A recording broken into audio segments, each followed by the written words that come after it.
Well, thank you, everyone. I am just honored to be here, sharing space and time with you all. As my brother Rashad Wright, who's never wrong, has told you that, yes, my name is Jacqueline Gillette. I am born and raised here in the city of Patterson. I'm an actor, a poet, a producer, and I'm commissioner on an arts exchange here in the city of Patterson, and part of the great family of WordSeed Inc. And I want to share something with you all. Can I do that? Yes. That's cool? Yes. Please. Yes. On the celebration of Juneteenth, you know, about freedom. And I have a piece I want to share with you all. It's really about imagining about what that can be, but also more importantly about who we can be. So, imagine fully living the dreams of Dr. King. Imagine America with no hate. As I contemplate about what life can be and what life I see, knowing that it's not I, but we. Imagine we shall overcome became, we came to one. Just imagine if the movement came and they got it done. Just imagine we gave history respect, taught history correct of the actions of the past and its effects. Imagine no malicious manipulations, chasing for interests and gains, causing stresses and pains. Imagine we commit to justice as a matter of faith. Imagine laws for the planet and humanity's sake. I mean, imagine we didn't treat issues like charities and we worked towards a shared prosperity and disparities with the closing by the day. Full on display, the power of a communal array. Yes. I say, no more concentration, hoarding or controlled situations, feeding, resource deprivations. Just imagine we care less about status and we practice erasing the human hierarchical apparatus. Just imagine we fought poverty and we didn't fight the poor. Come on now. Push it. Imagine we solved the core issues that cause wars. Just imagine, instead of sending and dropping baby bombs, we gave everybody's baby some baby bombs. Just imagine all the things we can do, things we can pursue, knowing that the atoms in the universe is in you. Utopia is not real, but a better world we seek. A better world is possible. A better world is in reach. Just imagine. Kevin Powell is one of the most celebrated political, cultural, literary, and hip-hop voices in America. He is a prolific writer and a Grammy-nominated poet. Yeah. Right. Come on now. A native son of the Jersey City, New Jersey. In 2008 and 2010, Kevin ran for the United States Congress in his adopted hometown of Brooklyn, New York. He enrolled at Rutgers University through the Educational Opportunity Fund. We love equal opportunity. It was at Rutgers that Kevin found his voice and purpose. Kevin's writings, ranging from interviews, celebrity features, social commentary, poems, and blogs, have been published in the New York Times, the Washington Post, New York Amsterdam News, CNN, NPR, ESPN, Essence, Ebony, Rolling Stone, Esquire, Huffington Post, The Guardian, Politico, The Progressive, Complex, British GQ, and other outlets, surprisingly. As an author, Kevin has written 16 books. His most recent title, The Kevin Powell Reader, which collects over 30 years of Kevin's literary output. Currently, he is working on a biography of the iconic rapper and actor Tupac Shakur, who is not hiding in New Jersey. Kevin is also creating a stage play that will be based on grocery shopping with my mother, his moving collection of poems that he transformed into a musical project. That musical project was Grammy nominated in 2024 for Best Spoken Word Poetry Album. Everybody, without further ado, give a warm round of applause for Kevin Powell.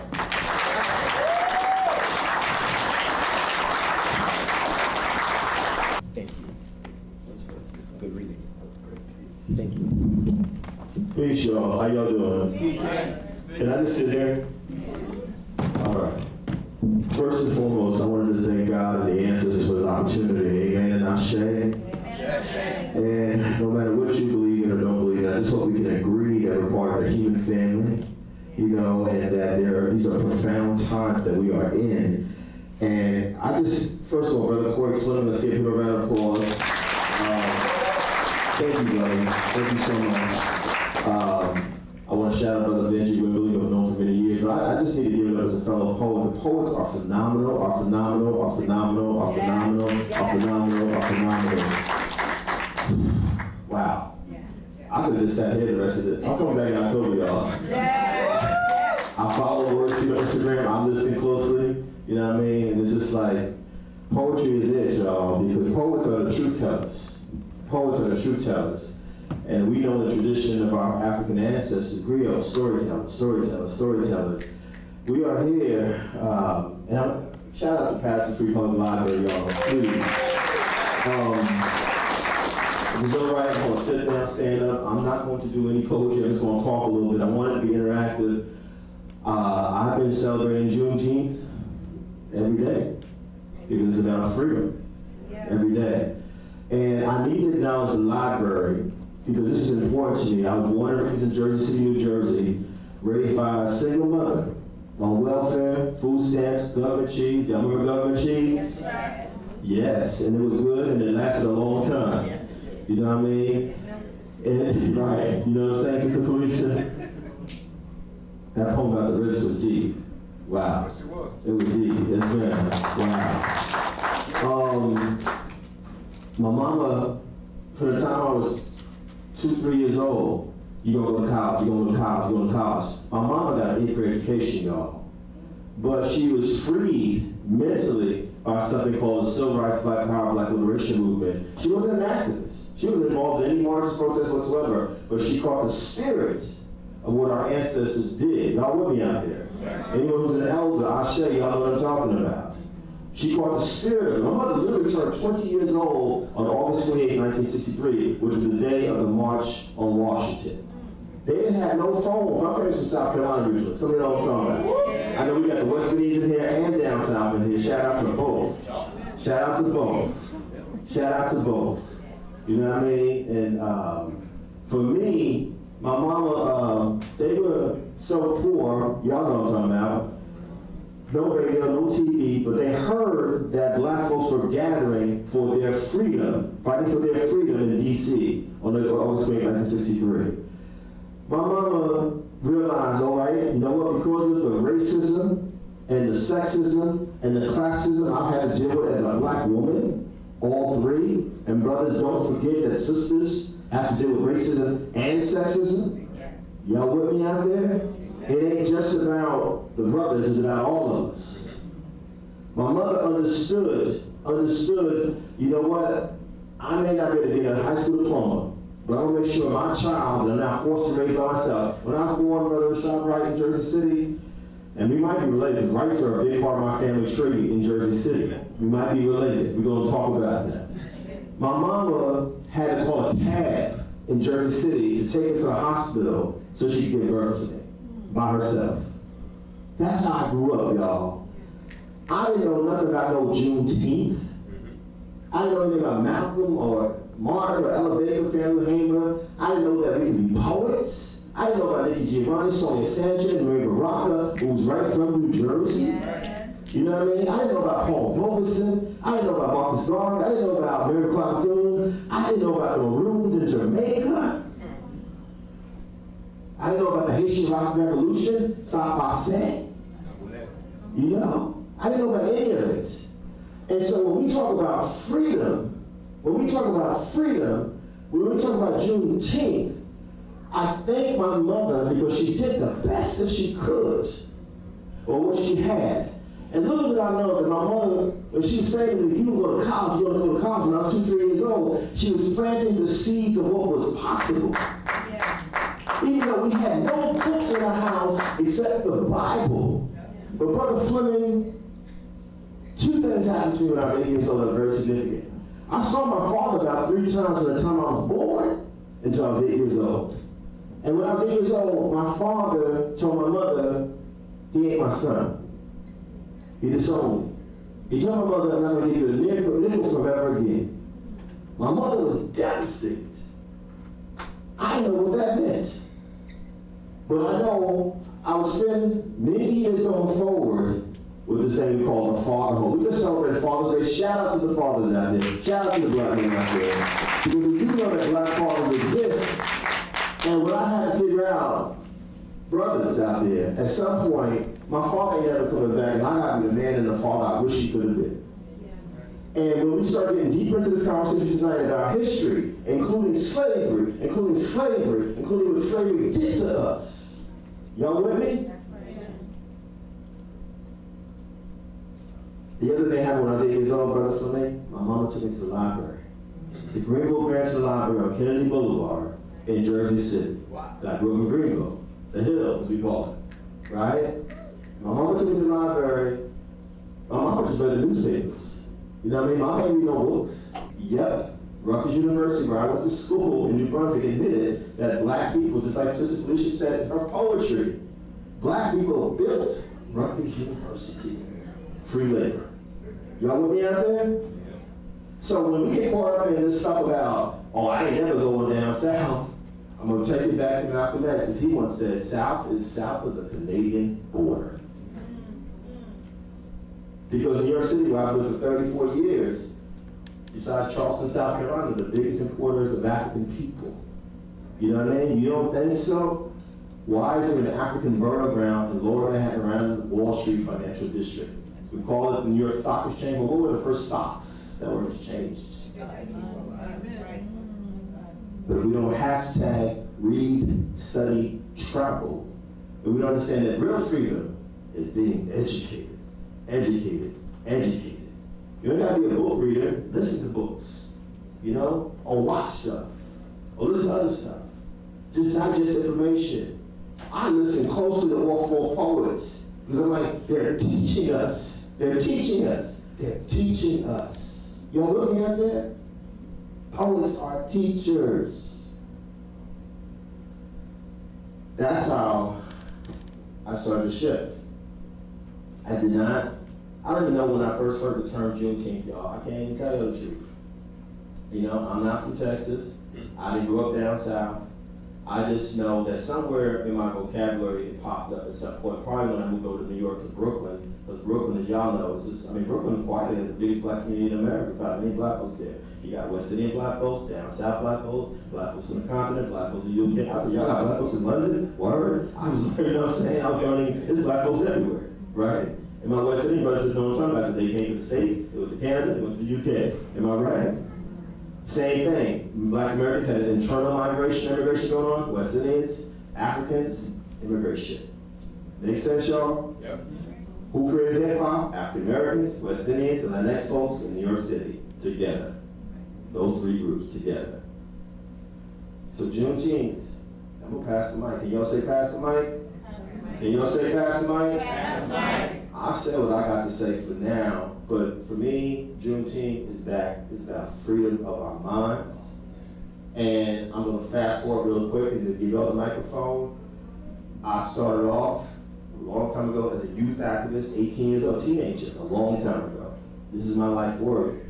And I realized, you know what? I can't just be about the oppression that I deal with. I gotta be opposed to all forms of oppression. All forms of oppression. And I said again, black men out there who identify as a black man, how you gonna say you wanna be free, but then you got your foot on the neck of a black woman? Straight up. You know what I mean? My mama, and sister, say amen if you know what I'm talking about. My mama said she's 80 years old, she just turned 80 years old, she's still saying men ain't no good. How many know what I'm talking about? My responsibility is to be a good man. And I had to figure out over time the antithesis of what my mama was talking about. Does that make sense, y'all? Yes. And I'm gonna end with my father. Yeah. What led me to forgive my father was all the studying I've done of black history in America, the West Indies. When I was at Rutgers University, my two best friends were West Indian. One was Trinity, one was Bayesian. So I was learning Black American history and West Indian history and African history, because they were African graduate students at Rutgers University. I'm like, I need to understand the entire diaspora. Does that make sense, y'all? And I was like, man, this is deep what our people go through worldwide. When I heard you say Montego Bay brother earlier, I was listening. My ears perked up because me and my wife go to Trelawney every year.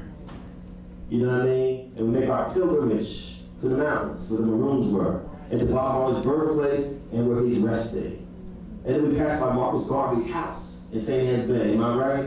That's right. You know what I mean? Because I don't get caught up in I'm American, I'm here. No, we're all connected. What helped me to forgive my father, if I really want to be free, if you really want to be free, is understanding that the very slavery that Malcolm X was talking about meant we were taught to be breeders, to be baby makers, men, and then pulled away from the family. And not all of us, it's not like there was some sort of mass therapy session happening when physical slavery ended in Brazil or Jamaica or South Carolina or anywhere else. It was just like, y'all figure it out. And some of us figured it out. I gotta be a better human being. I gotta be a better man, a better woman, whatever my definition of who I am is. And some of us don't even realize it got stuck in our DNA from generation to generation. We call it traumas and triggers now. Y'all know what I'm talking about. Yeah. Those traumas and triggers means that we're not free. We're not healing. When I heard the four poets again, this is about healing. I know what you were saying, Sister Poet Laureate. I know. But do we know? Some of us don't know. And so I had to forgive my father, because how am I going to be free if I'm enslaved by the trauma of my father, which led him to break away from us? Does that make sense, y'all? So it ain't just about some holiday, which I honor and respect, but also black people, African people, we've got to be free spiritually, politically, culturally, financially, physical health, mental health. We've got to work on those things inside of us that have done damage to us. My wife and I talk about this all the time. How can you say you love black women, you curse someone out, next thing, what you want for dinner, baby? That ain't freedom. About 10 years ago, South Carolina, I found my father's cemetery, his tombstone. I went to it, I dropped to my knees, I started crying, and I got to say to him what I had wanted to say to him when I was 8 years old, 18 years old, 28 years old. I forgive you. I gotta let this go, because I want to be free. Does that make sense, y'all? That's what freedom is for me. Let's pass the mic. Can we have a few questions, comments from people, Brother Fleming? Can we do that? All right, let's just, anyone want to grab his mic? I'm just Kevin. Kevin, Yes, ma'am. I can't remember exactly when it was, but there were at least 1,000 folks in the space, Yes, ma'am. and we were all either government, not-for-profit housers. In Jersey. I don't remember where it was, Kevin, It's all right. because we were so overpowered by, and I don't want to say the storytelling, but the truth. And of this 1,000 folks in the audience, I would say 20% were black. The other 80% were Caucasians from all over the country. Wow. And we all worked in housing folks of all types. I remember that. It was in D.C. I remember that. Okay, Wow. because I went up to Kevin afterwards because we were in tears, we were laughing. There were so many different parts to that presentation. Later that evening, we all talked about how powerful it was that you possibly could have changed folks' mind about how they relate to that 20% of folks that were in that audience and folks back home that looked like us, that needed us. So when I saw, thank you, Corey, for sending me the invite, I said, Kevin Powell? Sounds so familiar that I had to come. And I got the privilege to sit in front of you listening to all of the poets today. And community, we have to pay attention. Yeah. We have to really open our eyes, because your voice that day on that stage telling that story resonated with just not the 20% that was in that room, with the 80%. And it was phenomenal. I don't know if you felt phenomenal. You may have sold a lot of books that, no, actually, you didn't bring the books. Yeah. No, because we were saying, you didn't bring the books, you know? Remember that. Yes, it was phenomenal. So Corey, I thank you for keeping moving the needle for our community. And anytime you want to come back, I have my chair of the Patterson Housing Authority Board. Oh, wow. She's gonna find some money Let's do it.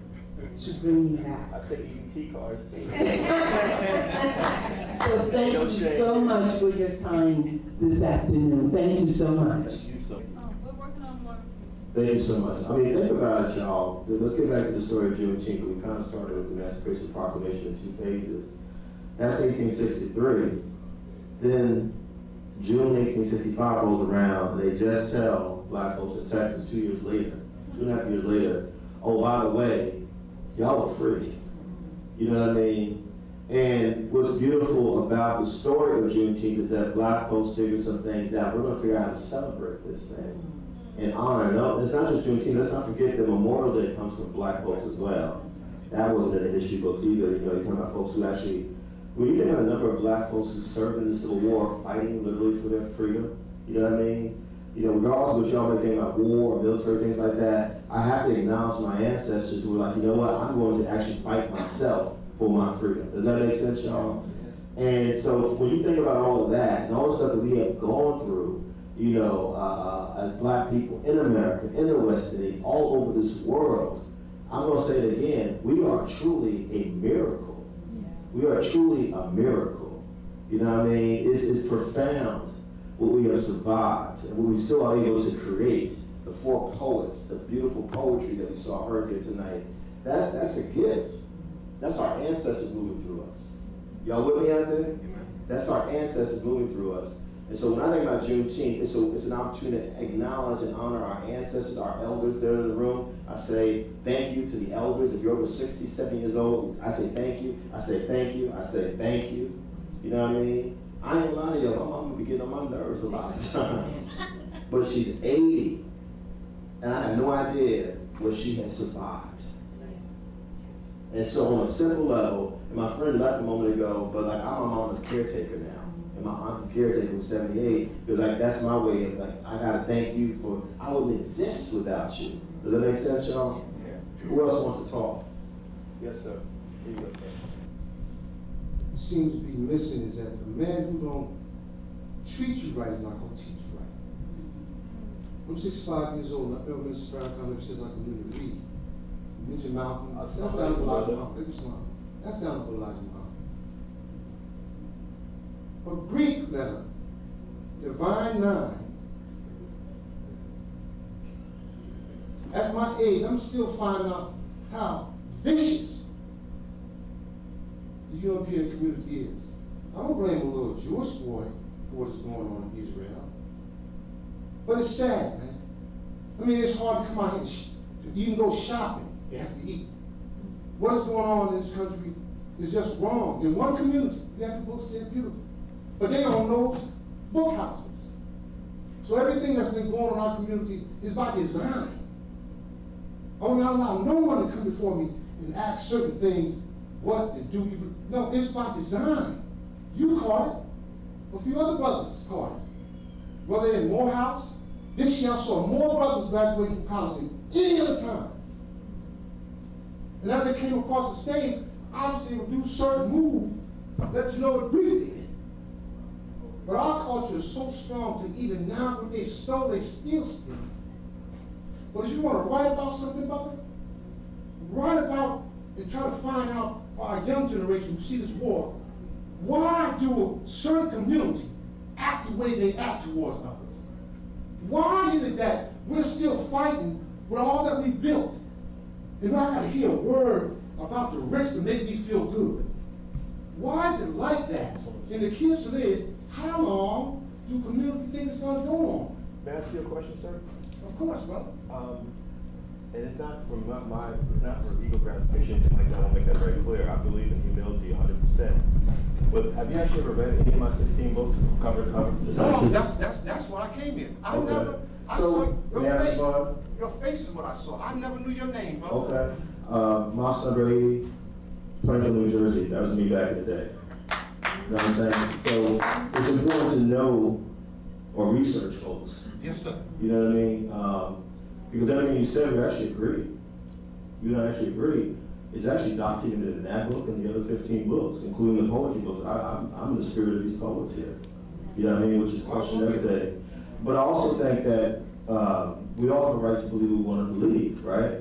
But I think if one person or one organization had a solution for black folks, we'd have been free a long time ago. Of course. It takes multiple voices, you know, multiple viewpoints. And so when I say Malcolm X, Malcolm for me was my father figure that I never had. And his autobiography literally transformed my life. Whatever happened between Malcolm and Honorable Elijah Muhammad, folks can go ahead and debate that all they want. What I'm focused on is what Malcolm represented for me. I'm like, this brother was in jail for 7 years, and yep, absolutely, the Honorable Elijah Muhammad was a mentor figure for him, which says that we need mentors in our communities who are Christian, who are Muslims, who are Rastafarian, who are whatever background they are. We just need mentors. We need black men who show up.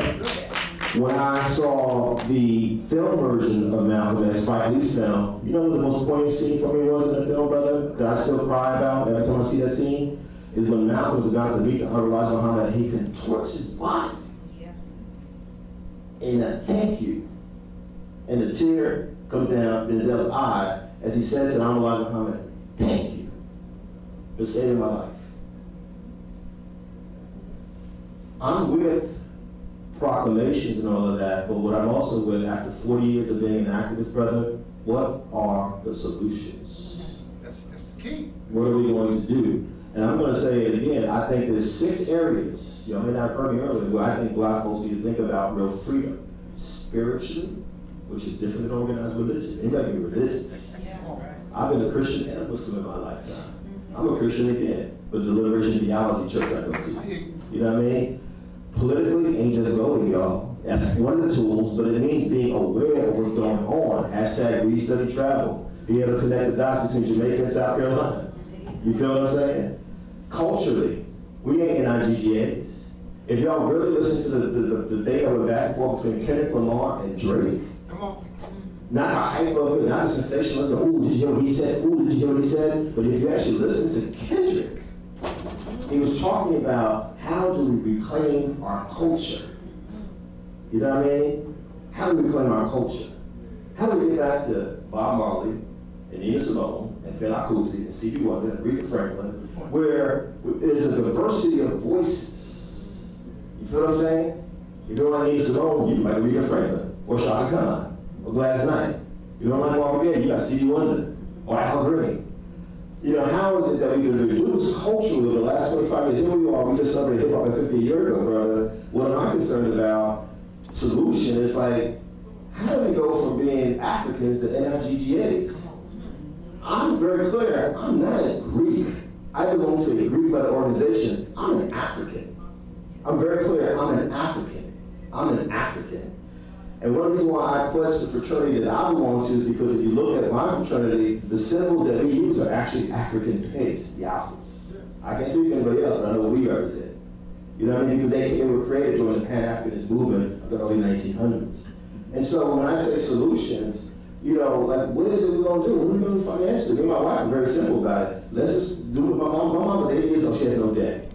You heard me say my mama got a different education. I go with welfare, food stamps, and cheese. My mama ain't got no debt because she spent what she could and she didn't waste money and she didn't try to live that. She gave me an example like this is how you can live and not be in debt. She had no debt. God bless you. You feel what I'm saying? And then physical health, mental health, I'm a vegan. You know where it started for me, my diet? Nation of Islam. How to eat to live. You know what I mean?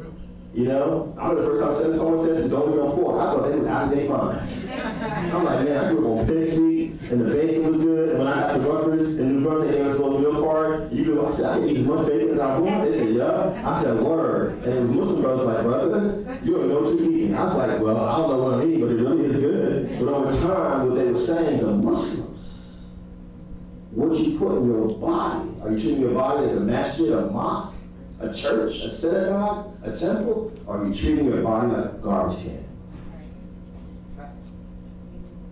That's So I don't drink, I don't smoke. Have I done it in my lifetime? Name me a head of the hood who has not had a 40 ounce at least once in their life. You know what I'm saying? It's right there. Sugar is everywhere, you know what I mean? And then mental health. So when I say solutions, you know, listen, me and my wife, when we got together, we're like, listen, here's my family dysfunction, here's your family dysfunction, we know the history of, we can talk about the history of Black folks, but what are we gonna do to break these generational traumas? So our relationship, our marriage is not dysfunctional. We gotta practice Black love here. And we gotta talk about everything here. You know what I mean? And so all I'm saying is, I think there's some practical things that we gotta talk about, you know, and yeah, it's the system. But no one's gonna free us but ourselves. Haile Selassie, Marcus Garvey, Bob Marley. Am I right, my brothers and sisters? Who's from Jamaica out there? Who? Y'all know what I'm talking about, right? None of us can free our minds. So that's what I think about when I think about Juneteenth and freedom. How do we, you know, because we have dynamic speakers. Man, I learned to speak because of Nation Islam. They would just say, brother, get up there and speak. And the Black churches to me too, because I went to the Pentecostal church in Newark, New Jersey. So it's a combination of both. Because I listened to the four poets, dynamic poets, the cadences, the rhythms. We are bad people. But Frantz Fanon, one of our great West Indian thinkers, wrote a book called Wretched of the Earth. He said, beware of the dynamic speaker. Because they can be saying a lot of stuff, but not really saying anything at all. You feel what I'm saying? So what are the spiritually, politically, culturally, financially, physical health, and mental health? What is our plan, Black people, individually, me and my wife? We read everything, every day we bring in the house, we read it, we use all natural products, most of it Black-owned products, you know what I mean? So like, we want to support Black-owned businesses, we want to make sure we support Black health. You feel what I'm saying, brother? You know what I mean? How do we move this needle here for us so that we have a child, which we want to do, that we bring a child into a space of Black love. So then I gotta go through what I went through, where I'm in there trying to be something I wasn't because I was told that I was ugly. And I'm not even the darkest person in this room, so if I felt like that, imagine how the folks darker than me felt. You know what I mean? And what I'm also saying, brother, with all due respect, is that I just think that we have to look at the lessons that we got from the Nation of Islam, the Black Panther Party, the Garvey movement, Booker T, Du Bois, Mary McLeod Bethune, Ida B. Wells, Fannie Hamer, Ella Baker, everybody. Like, what can we take from those different periods and remix it, as we say in hip hop, for the 21st century? My challenge to all of us, stop talking in 2024 like it's 94, 84, 64, 54. You got a whole bunch of, how old are you, brother? And how old are you, brother? Third, really? Black don't crack to it, which is still young. You know what I'm saying? But how many of y'all are under 40 under? A few of y'all under 40, a few of y'all under 30, am I right? And so I'm like, yo, if this, you have two generations now, millennials, I'm Generation X. We got folks who are civil rights generation, baby boomers. You got millennials and Gen Z. Their experiences are different. I can't impose on them like, this is how we did things back in the 80s. They're like, well, I was born in the 90s, or the late 80s, or the 2000s, and so on. You might want to come to me with a different way of doing this. Does that make sense, brother? You know what I mean? I may have read the autobiography of Malcolm X, cover to cover, 500 pages when I was 18. Guess what? Now I better put some posts of Malcolm X on Instagram, on TikTok. You know what I mean? I better make sure you post. You heard what the post say? Word Seed Inc. Instagram. I want right there. Boom. Let me follow them. Because understand, this is how people receive information now. And we can't afford to be stuck in the 80s or 90s. Like Nas said in one of his records, don't be one of the 90s NIGDAs if you're going to be stuck there. And so I want us to just think about that. When we talk about freedom, you got to remix some things here. It's just a different time. It's a different time. You know what I'm saying? And I think we also got to be conscious of not condemning young people. Yes. You know what I mean? Because young people, just like I can teach young people some things, there's things that young people can teach me. Yeah. That's where the humility comes in. And so I work with heads that are 18, 19 years old, 20 years old, 24, 25 years old. I'm like, how do you like to learn? Or what are you thinking about? What are you feeling? A lot of times, like, I go to schools all the time, grade schools, high schools. They would say, how do you get the young people to talk? I shut up and I listen. Yeah. I don't go in there giving a speech for an hour to 2. Why would I do that? You know what I mean? So that's what it is, you know. And the genius of Malcolm, the reason why I keep coming back to Malcolm, Malcolm could give a speech on a corner in Harlem in a hood, or he could speak at Harvard University. Right. You know what I mean? Malcolm embodied what we're talking about. His mama was Grenadian in the West Indies, and his daddy was a black American from Georgia. He embodied everything we're talking about right here today, y'all. He was West Indian and black American. He was in the North and from the South. He had an education and he was in prison. Right. Malcolm was our journey. Yep. Anyone else? Yes, sir. Let me say thanks, Kevin, for coming here. Thank you. Today. I think your message is on point. I just want to say, though, Yes, sir. the problem that we are facing really That one. is the consistency of the message. The message I agree. is not consistent, and as a result, Yeah. notwithstanding the different generations, Yeah. if we have a consistent, Yes, sir. impactful message over generations, Yeah. we will get somewhere. Yeah. Now, you mentioned Jamaica. Yes, I'm from Jamaica. And, you know, Marcus Garvey is the person to whom I look Yes, sir. for messaging. Yes, sir. Talk about Bob Marley. Bob Marley looked to Marcus Garvey. That's right. Garvey's message was all about self-reliance, Mm-hmm. you know, and we are trying to be with everybody. And we will never be accepted by everybody. Mm-hmm. So we need to chart a course for ourselves Mm-hmm. and know that if we rely on ourselves, put in the work, think equal to everybody. Don't believe that you are less than, because we are not. God didn't make us that way. We are just as good. We are just as educated. We are just as resourceful as any other race that God placed on this earth. That's right. So what we need to do, and I think, you know, as a people, we need to get our message right. I agree. And we need to be persistent, pushing that message day after day, week after week, year after year, across generations.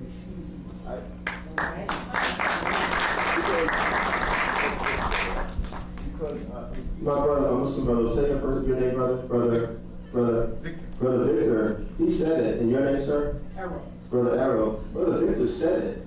The system is constantly churning. You know what I mean? And so even with Marcus Garvey, we know that Marcus Garvey came to America a little over 100 years ago and was this dynamic force. The Garvey movement, I mean, we still have people who are Garveyites to this day. Yes, sir. Yes, sir. I'm one of them. Yes, sir. That's absolutely true. But what was also true is that there were forces that falsely accused them of things and drove them out of the country. But we also know there was internal racism. Even someone like Du Bois, who was a revolutionary figure, got caught up in the colorism. Very fiercely black man, was offended and threatened by this proud black man from Jamaica, Marcus Garvey, and they had a hand in helping to take Garvey down.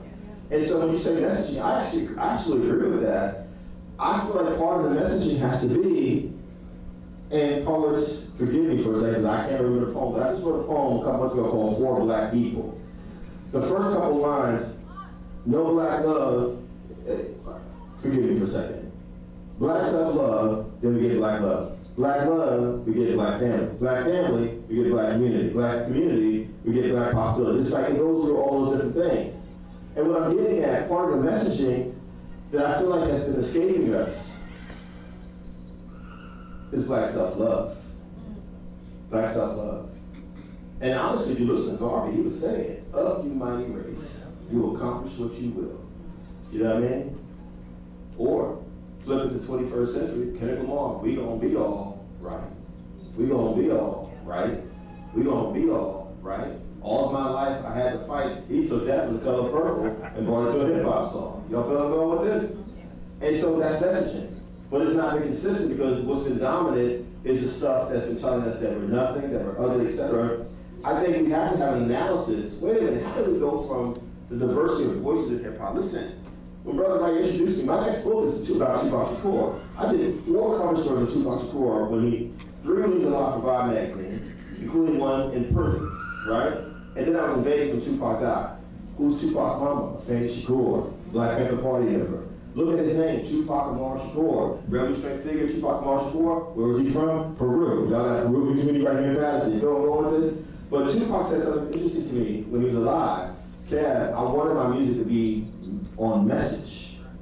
The record labels told me that doesn't sell anymore. Now, Brother Victor, you and I old enough to remember when we were introduced to both Minister Farrakhan, Malcolm, all kinds of people through the music of Public Enemy and other folks.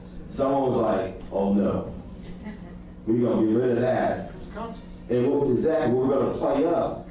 And I'm from the ghetto, y'all. I'm from the hood, y'all. I grew up, yes, Brother Victor. Most of us are. Yeah, but we also know, like Ice Cube said famously back in the day, sometimes there are often good days in the hood. But here's where history is important, tying back to Juneteenth and freedom, y'all.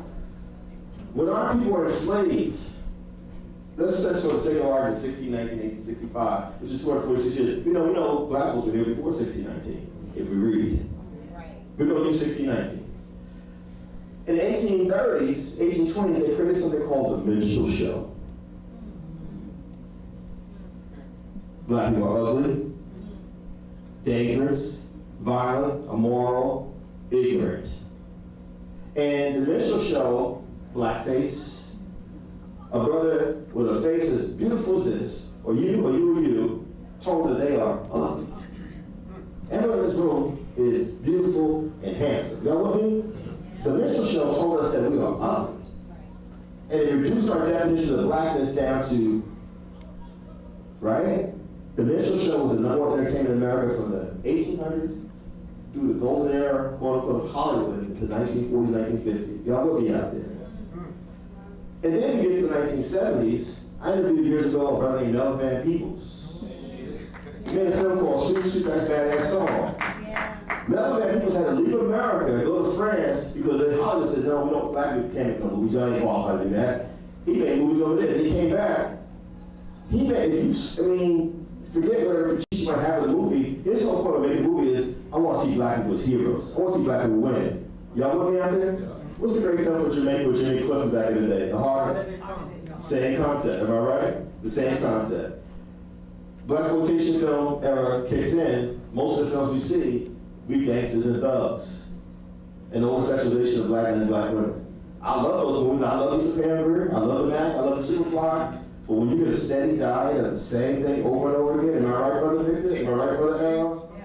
Guess what? You don't think Patterson, New Jersey, Jersey City, Brooklyn, the Bronx, no matter where you are, this is all you can aspire to. Then let's come to hip hop. My beloved hip hop. I grew up a b-boy, a graffiti writer. This is our culture. You know what I mean? You literally have like 4 generations within hip hop at this point. You know what I mean? Listen, we got folks out there who think all blackness is because of the messaging.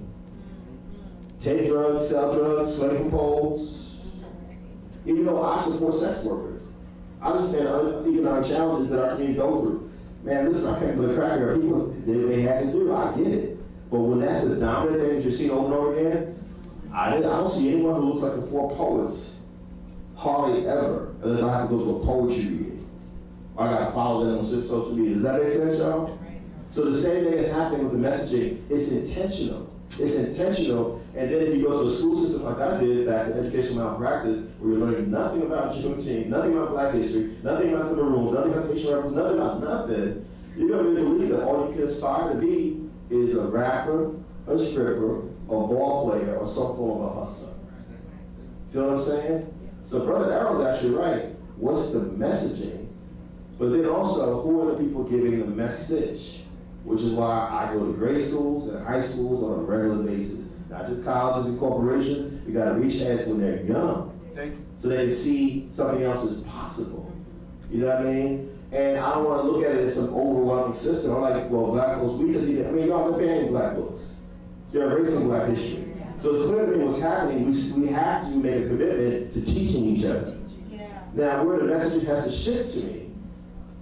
You've heard me reference black women a few times, and I'm glad that 2 of the 4 poets, do y'all identify as women, all right? Yes. I don't want to make any assumptions in 2024. Right. But here I was only one Black history in college, except for Jordan University, a couple of sisters. Most of the things I heard were Black male writers. You know what I mean? And so I'm saying, yo, we got to make sure that we're hearing the stories and the voices of all our people. Yeah. If we get caught up in internalized racism or sexism, ageism, ableism, classism, homophobia, transphobia, well, Brother Powell, how can you say, well, brother, then you need to stop quoting Audre Lorde, James Baldwin if you're going to be homophobic, transphobic. Straight up. Right. You know what I mean? Stop quoting them folks if you're going to be homophobic, transphobic. You know what I mean? Because we can ill afford to throw anyone away. We need all of us. And everyone's contribution is valuable. That's real freedom. In other words, how can I say I want freedom and I want to deny someone else their freedom? Does that make any sense? So I think about that. When I think about how many next Garvey or Malcolm, those folks, I mean, think about when y'all, who saw Lemonade? Beyonce's Lemonade. You know what I'm talking about? Think about how Beyonce, a sister from Texas, which gave us Juneteenth, samples Malcolm X saying the most oppressed group in America is Black women. That's a profound thing that Malcolm said, and then 50 years later, Beyonce pulls that, I'm going to use that in Lemonade. That's gangster. What she was saying is like, yo, we all need to be fighting for freedom together. You know what I mean? You can be who you are, you can be who you are, because your freedom is, you can be who you are. You know what I mean? And I'm not going to, I don't care what your religious background is, I'm not going to legislate. I ain't God. I'm not Jah. I'm not Allah. I ain't got no business telling people who they can and cannot be. My business is, how can I help you to be who you are? Good teaching. Do you know what I mean? How can I help you to be free? Does that make sense? Yeah. So our messaging, Brother Errol, is inconsistent when we're up in arms about George Floyd, but we act like Breonna Taylor didn't get killed a few months before. The black man's life is more valuable than the sister's life? I don't think so. You know what I mean? You know, so we got to think out, okay, what does freedom really look like for us? And does it include everybody or just some folks? Is it only for Christians? Is it only for Muslims? You feel what I'm saying? You know what I mean? So I think about that. Do we have time for one more question or how do we do this, y'all? Yes, sir. What part of the are you from? Union Street, Greenville. I'm over there. Yeah. Okay. Cousins. Maybe, who knows? Yeah, man. You were talking earlier, you mentioned the dynamic speaker. Yes, sir. That's something I'm afraid of becoming. You're a dope speaker. Appreciate it. But my point is, for example, I've used two art forms, poetry and performance. Yes, sir. Performance means I know how to command a room, I know how to gather attention towards myself and what I'm saying. Yes, sir. I think a lot of people have that same skill set, but not necessarily anything that needs to be communicated or is helpful for the community that's listening to them. You, as someone that I see and perceive as an intellectual, someone with a message, something with something to contribute. How did you push yourself, or what got you so much attention? How do you gather attention? I think there are a lot of intellectuals out there, a lot of leaders in our community that don't have access to a stage, attention, space, or have people listening to them like we do. Wow. Well, can I just keep it 100 with y'all? I'm actually not comfortable with a lot of attention. I'm not. My wife's an introvert. I'm very much an introvert. I remember when I was a kid, some of y'all who are older here might remember Michael Jackson said the only place he felt comfortable was on the stage. Yeah. Right. I don't necessarily, I'm like a reluctant voice, you know, out of necessity. Because I feel like, you know, I've experienced certain things at different points in my life when I was a youth, even now as an older person, and I feel like I have something to offer. But I'm also very wary of being someone who's just a media whore. You know what I mean? Who's just out there for attention. Bell Hooks, who I love, one of my mentors, used to say to me all the time, you gotta be careful being addicted to the fame plantation. Right. The fame plantation, the fame plantation. You know, I'm very conscious of that. So I love, man, me and my wife are out of Juneteenth celebrations in Brooklyn, man. We just we in the cut with everybody else. I'm not trying to be on nobody's stage. I'm not trying to say, can I get a shout out? None of that stuff, you know. I think you have to stay grounded. You know, some of us are called. I mean, again, I'm going to keep giving the poets props. I'm going to give Brother Fleming props. You know, some people are called in a certain kind of way. You got to follow, am I right, Sean? You got to follow that calling. You know what I mean? And so you do that, but you also have to remember that this ain't about you. You know, we're vessels. We're vessels. You know, I remember when I got to the end of the autobiography of Malcolm X, I didn't know that he had been killed until I got to the end of the book the first time. And I started crying when I put the book down. I'm 18, 19 years old. I'm a kid, basically, but I remember saying to myself, man, his life was given so that I could be here. And so I'm like, that's what I look at it. You know, while I'm here, I hope to live a long life, Brother Wright, but how long or short I got, I just want to be of use to other people. Does that make sense? I agree. You know what I mean? And so, you know, I remember Brother Victor, you probably remember this as well, when Minister Farrakhan spoke at Madison Square Garden in October 1985, I stood up for 3 hours just listening, because it wasn't just him, it was all the brothers and sisters. I had never seen black people like that in person. You know, and it had a profound effect on me, because you never know who's looking. You know, and I was studying how they stood, you know, how they dressed, how sharp they were, because I was looking for an alternative to what I had. Does that make sense? And so when if we can put it in the context spiritually, no matter what your specific spiritual path is, that you're here for a finite amount of time. You know what I mean? What are you gonna do with it? And you know, I got nominated for a Grammy in February. It was a beautiful honor. But I'm like, you know, it's only useful if it'll help me to do my work for the people. All right. Does that make sense? I like you. You all right? You know what I'm saying? It's only useful if I use it to help people. Because I understand we live in a society that's very materialistic and very status conscious. Like, oh, Kevin, you won the first season of MTV's The Real World, because I was. Oh, Kevin, you wrote for Bob Nasty and Quincy Jones' Own, and you interviewed Tupac Shakur. Yeah, I did. Oh, Kevin, you ran for Congress twice in New York. Yeah, I did that too. Kevin, you just got nominated for a Grammy. Yeah, I got that too. I'm still Kevin in the Greenville section of Jersey City,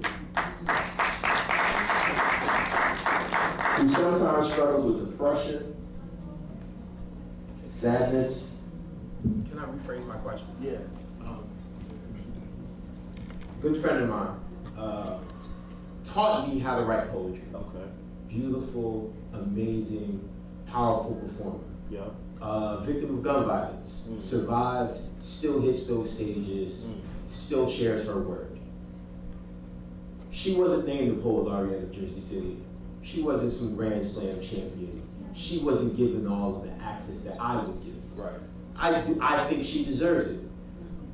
Those voices, those intellectuals, they're Mary Rockers on the street corners, the Ida B. Wells in like the preschool right now. Those kids that are growing up and have that potential to be great aren't given that attention, aren't on those stages, aren't on those platforms.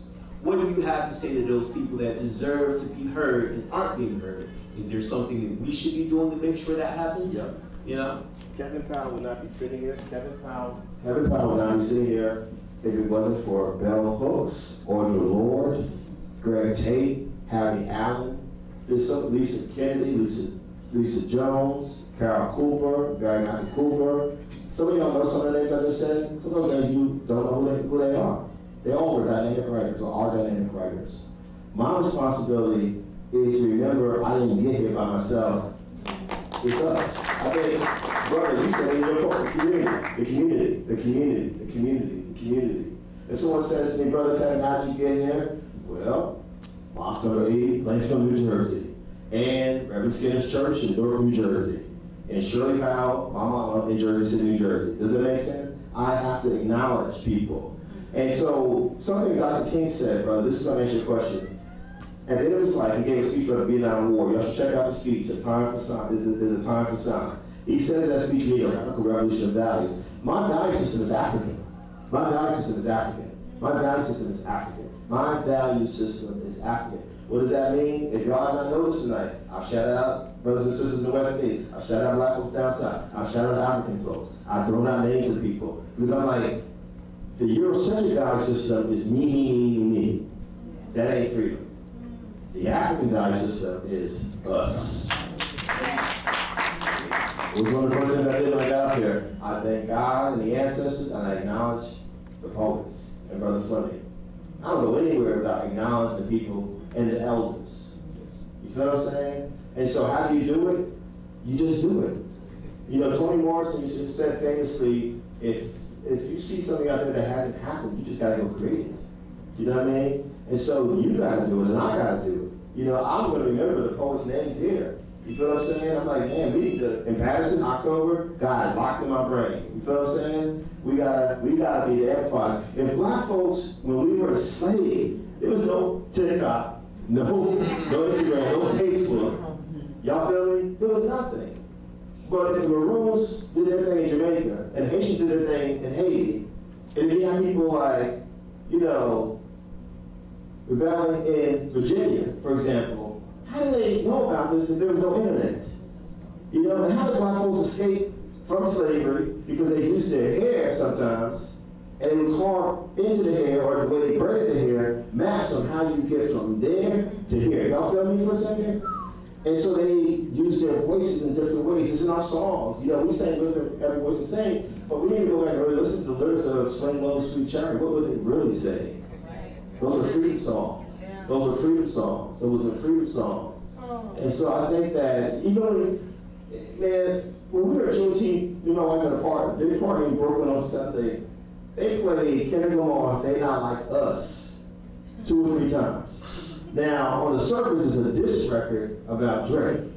But underneath it, as folks were chanting it, I was like, Kendrick is actually giving us a couple of different messages here. They not like us. They not like us. What's our value system? Yeah. You feel me? So your value system has to be include, let them say their names. Always say their names. Yeah. Always say their names. And I feel like, correct me if I'm wrong, Brother Wright, I went through a lot of survivor's guilt. Like, God, why did I get out the ghetto? And not out of the ghetto, I'm always with the hood. And if you say the names of other people who are poets in Patterson or Jersey City or wherever, they may be like I was when I was 18, 19. I'm like, okay, I got a rocker here. Let me check out these other people they talked about as well. You feel me? Say their names. Say their names. Say their names. Does that make sense, y'all? I love Bob Marley. Well, we got Peter Tosh, Jimmy Cliff, Jacob Miller. Am I right, y'all? Rita Marley. You know, say their names so people know. Say their names. Does that answer your question? Yes, sir. Say their names. Say the elder's name. Say the ancestor's name. Say the ancestor's name. Just say it, y'all. Say someone's name.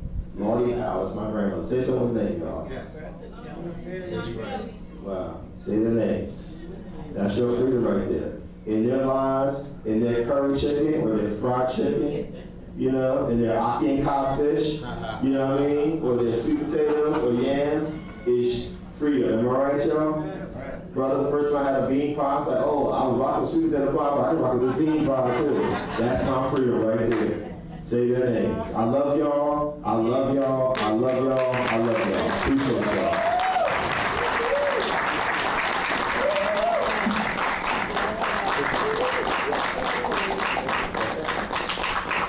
Another round of applause for Kevin Howard.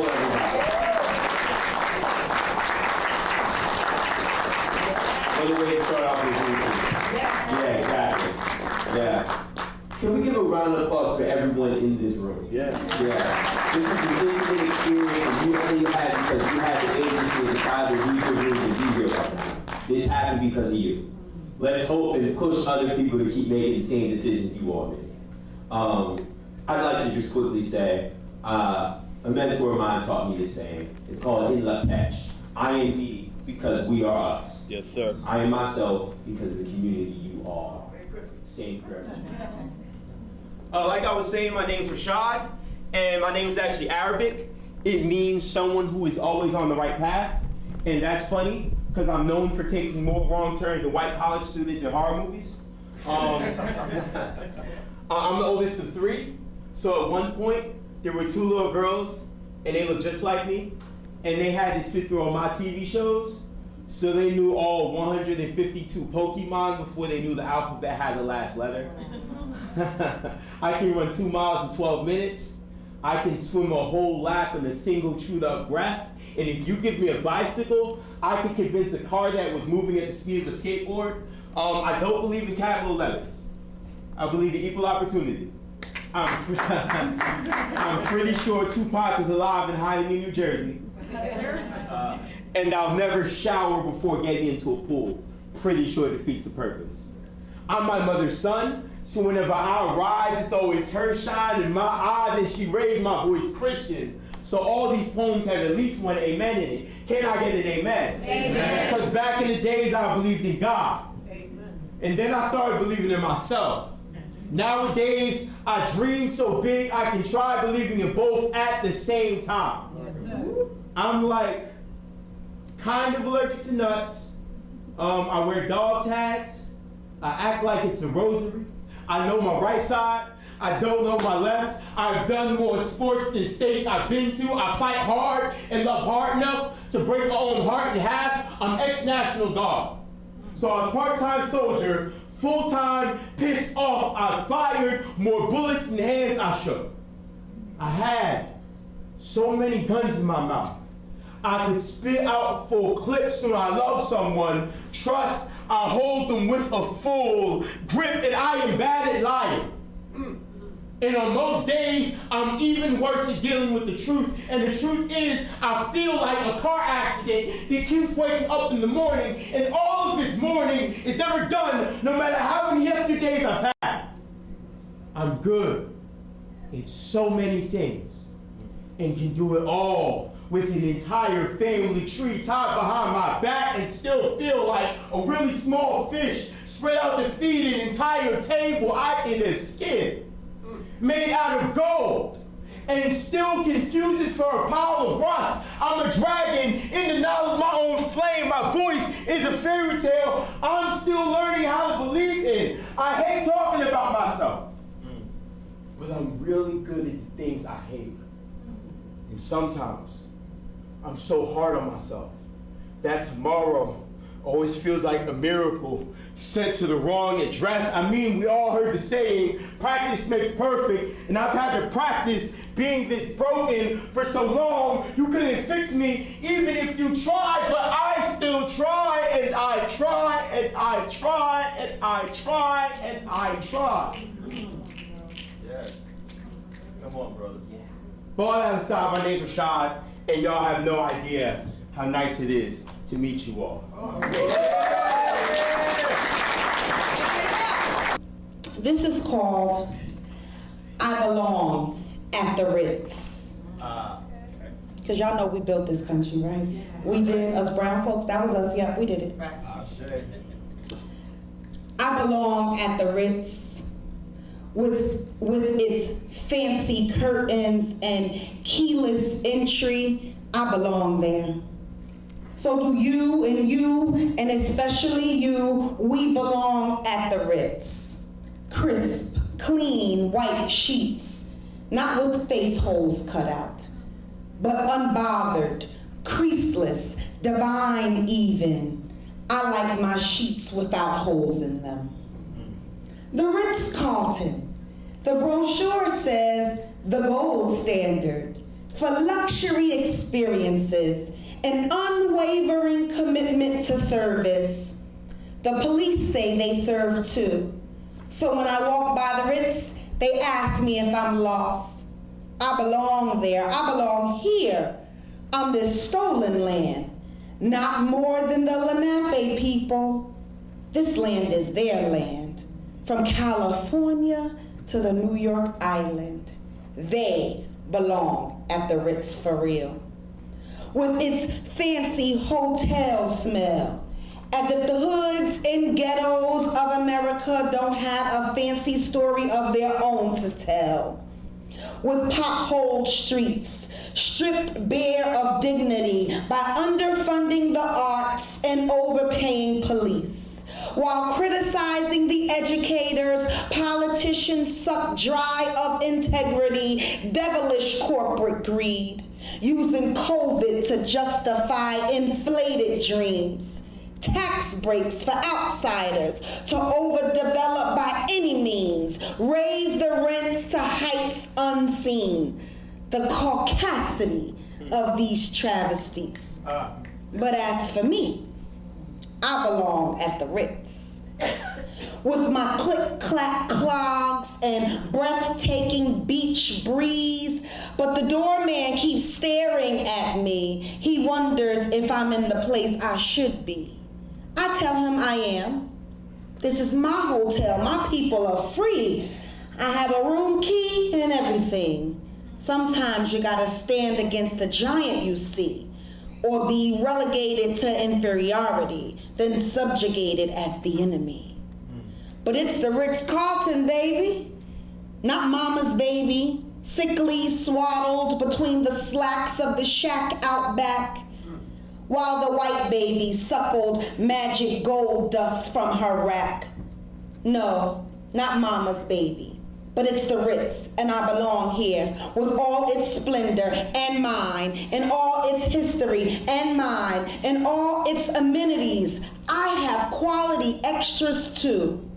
Like the fact that I come from a long line of ancestry, from people who made it across the big river, who survived the trip. They didn't jump over, didn't get thrown over, but made it alive to these shores. And I don't know where they came from, but today I get to tell their stories at the Ritz. How they survived and how they didn't die, and how they built this damn hotel, how they made it possible for Mr. Ritz or Mrs. Carlton or whomever to have 5 different fragrances of soap to offer me. I belong at the Ritz, even if it's to tell this story.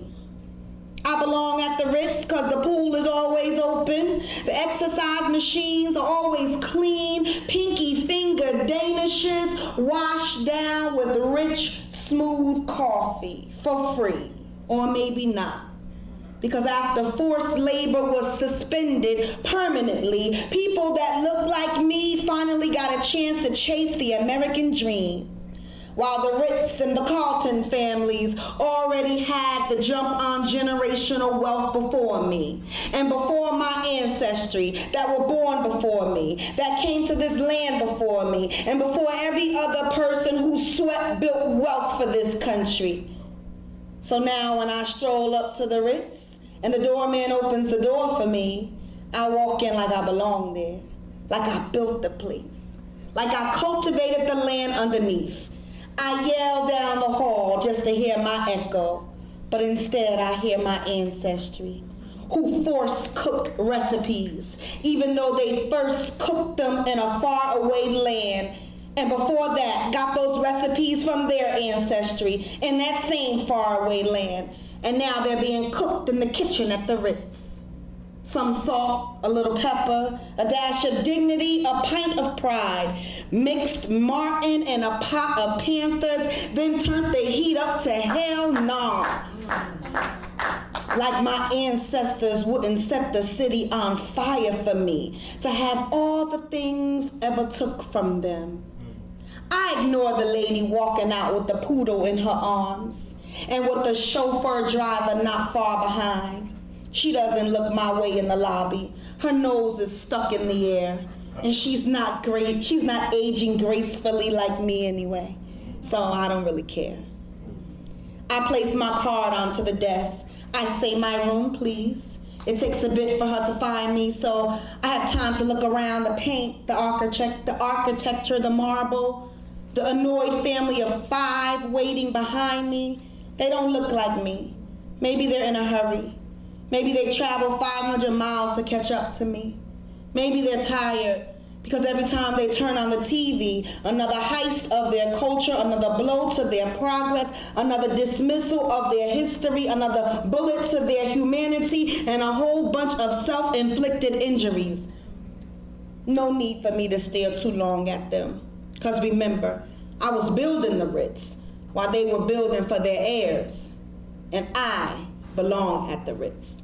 My money is green, just like theirs. Thank you. I belong at the Ritz. My 22-year-old daughter told me, Mom, you can't do that poem at the Ritz. I said, why not? One day maybe I will. Thank you so much. Well, thank you, everyone. I am just honored to be here, sharing space and time with you all. As my brother Rashad Wright, who's never wrong, has told you that, yes, my name is Jacqueline Gillette. I am born and raised here in the city of Patterson. I'm an actor, a poet, a producer, and I'm commissioner on an arts exchange here in the city of Patterson, and part of the great family of WordSeed Inc. And I want to share something with you all. Can I do that? Yes. That's cool? Yes. Please. Yes. On the celebration of Juneteenth, you know, about freedom. And I have a piece I want to share with you all. It's really about imagining about what that can be, but also more importantly about who we can be. So, imagine fully living the dreams of Dr. King. Imagine America with no hate. As I contemplate about what life can be and what life I see, knowing that it's not I, but we. Imagine we shall overcome became, we came to one. Just imagine if the movement came and they got it done. Just imagine we gave history respect, taught history correct of the actions of the past and its effects. Imagine no malicious manipulations, chasing for interests and gains, causing stresses and pains. Imagine we commit to justice as a matter of faith. Imagine laws for the planet and humanity's sake. I mean, imagine we didn't treat issues like charities and we worked towards a shared prosperity and disparities with the closing by the day. Full on display, the power of a communal array. I say, no more concentration, hoarding or controlled situations, feeding, resource deprivations. Just imagine we care less about status and we practice erasing the human hierarchical apparatus. Just imagine we fought poverty and we didn't fight the poor. Come on now. Mercy. Imagine we solved the core issues that cause wars. Just imagine, instead of sending and dropping baby bombs, we gave everybody's baby some baby bombs. Just imagine all the things we can do, things we can pursue, knowing that the atoms in the universe is in you. Utopia is not real, but a better world we seek. A better world is possible. A better world is in reach. Just imagine. I know, I know, I know, I know, I know, I know, I know, I know, I know, I know, I know, I know, I know, I know, I know, I know it won't be long. This is a Black Christian poem that believes in a Black revolutionary Jesus who is reflected in bronze-skinned, woolly-headed Black boys performing the miracle of simply staying alive in every fill-in-the-blank state in North America, and South America, and the Caribbean. In this room, this poem believes in believing. Believes that the second coming has woolly hair too. He might be my bronze-skinned son, or yours. He might be kicking against his mother's bladder. He might be still in his father's body. He might be in a cage at the Texan-Mexican border, which is really the Mexican border. He might be somebody we know, somebody we counted out, somebody we least suspected, somebody we discarded or killed. He could be in prison for being way too Black. Or way too revolutionary. Black Jesus might be that boy standing on the block where church people won't go because we don't believe in making domestic missionary trips on Martin Luther King Boulevard, on Main Street, in the projects. He might live at 237 River Street. He might be standing on the corner in a suit and a bow tie holding a newspaper. He might be in a choir stand. He might be on deck at an open mic. He might be on the Gaza Strip. He might be in a loop that may make him unrecognizable to his neighbors, that may make him, that who may not love him as he so loved the world. He might be in a high school auditorium. Or in this room. He might be waiting for just the right praise, are watching for just the right worship. Black Jesus be effort. Black Jesus be a miracle, be signs, be wonders, be light, be your salvation, be strength, be your comfort, be compassion, be your all and everything. Black Jesus, Black Jesus, Black Jesus, Black Jesus. He might. I don't know where Black revolutionary Jesus is. And I don't know when Black revolutionary Jesus is coming back, but I know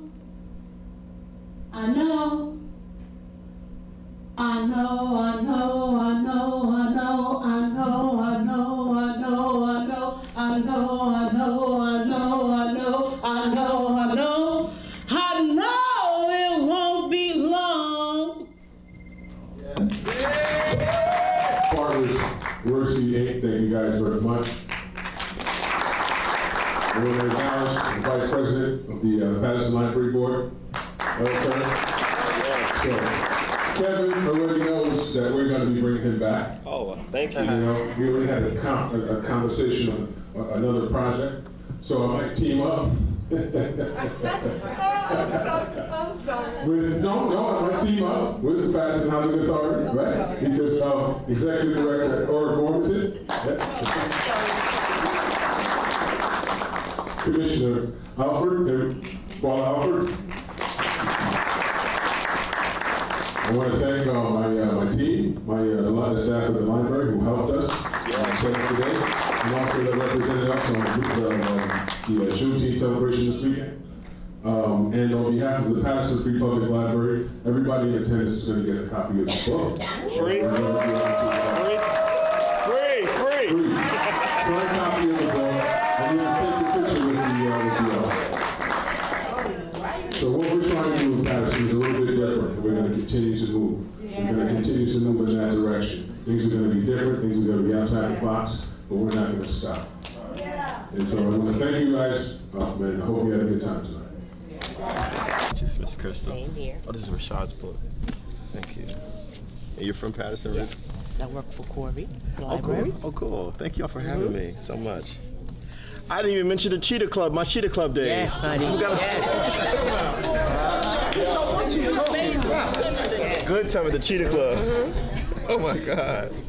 Cheetah Club. I took it back, right? Yes, sir. I appreciate you, Brother Victor. What you talking about? That's the whole Thank you so much. Yes, ma'am.